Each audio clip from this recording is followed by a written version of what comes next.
हिमाचल की एक राज्यसभा सीट के लिए वोटिंग हुई और बीजेपी और कांग्रेस में टाई हो गया। दोनों को 34-34 वोट पड़े, लेकिन बराबर वोट करने के बाद भी, टाई हो जाने के बाद भी बीजेपी जीत गई।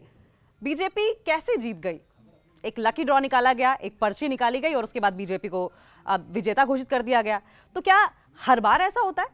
क्या ये कोई नियम है? दरअसल ये नियम ही है। जनप्रतिनिधि अधिनियम 1951 की धारा 102 के तहत एक नियम ऐसा बनाया गया है, जब इस तरह से कुछ विशेष परिस्थितियां बने कि दो उम्मीदवारों के बीच में इस तरीके से टाई हो जाए या बराबर का वोट पड़े, तो ऐसे में रिटर्निंग ऑफिसर की मौजूदगी में दोनों उम्मीदवारों को खड़ा किया जाता है और उसके बाद पर्ची निकाली जाती है और जिस भी पर्ची में जिस भी पार्टी या कैंडिडेट का नाम सामने आता है उसे विजेता घोषित कर दिया जाता है। और ये कोई पहली बार ऐसा नहीं है कि इस तरीके से हो रहा हो। 2017 में अगर महाराष्ट्र की बात करें तो महाराष्ट्र में ही एक ऐसी स्थिति पनपी थी, जबकि आपको बताएं कि लकी ड्रॉ के जरिए उम्मीदवारों की हार जीत का फैसला किया गया था।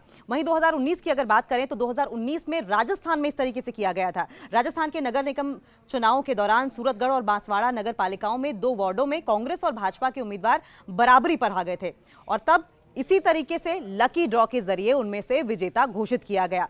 और इससे पहले 2017 की अगर बात करें तो फरवरी में भी ब्रह्म मुंबई नगर निगम के चुनाव में इसी तरह एक सीट पर फैसला हुआ था। उस वक्त चुनाव लड़ाई में बीजेपी और शिवसेना के बीच 3 राउंड की गिनती दोबारा हुई थी, लेकिन हर बार बीजेपी और शिवसेना के उम्मीदवार बराबरी पर होते थे। तीनों बार ही बराबरी पे शिवसेना और तीनों बार ही बराबरी पर बीजेपी होती थी और उस वक्त भी इसी तरीके से लकी ड्रॉ के जरिए जो विजेता उम्मीदवार था उसका नाम घोषित किया गया था और बीजेपी विजेता उम्मीदवार बनी थी।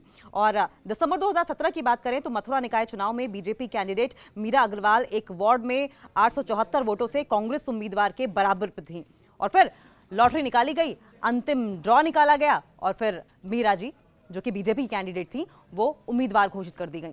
आमतौर पर ऐसा कम ही होता है, कुछ विशेष परिस्थितियां ही ऐसी होती हैं जबकि इस तरीके से कैंडिडेट 2 जिनके बीच में टाई हो गया हो उनमें से विजेता तय कर पाना मुश्किल हो रहा हो, तब इस तरीके से लकी ड्रॉ के जरिए जनप्रतिनिधि अधिनियम 1951 धारा 102 के जरिए जो विजेता है उसे चुन लिया जाता है।